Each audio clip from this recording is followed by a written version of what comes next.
បាទគ្រប់នឹងជំរាបសួរបាទអតិថិជនទាំងអស់គ្នាបាទថ្ងៃនេះខ្ញុំបាទមកធ្វើវីដេអូបង្ហាញនៅម៉ាស៊ីនកិនស្រូវចល័តប្រភេទមួយទឹកបាទមួយគ្រឿងនេះជាប្រភេទពពាក់ជាមួយនឹងត្បាល់បង្ហូរត្បាល់1000ឋានលើយ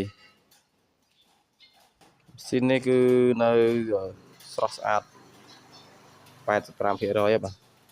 បើម៉ាស៊ីនវានៅស្ងួតអត់ធ្លាប់ប៉ះសោទេ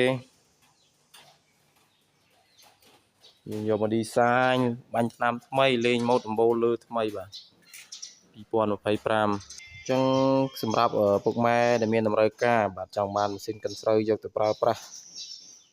អាចតាក់ទងមកខ្ញុំបាទបានតាមរយៈឆាតឬមួយក៏តាមលេខទូរស័ព្ទដែលខ្ញុំដាក់នៅចំណងជើងវីដេអូនេះឬក៏អាចមកមើលដល់ទីតាំងផ្ទាល់ដែលមានទីតាំងនៅភូមិត្រពាំងរាំងឃុំអភិវឌ្ឍស្រុកទឹកផុសខេត្តកំពង់ឆ្នាំងបាទ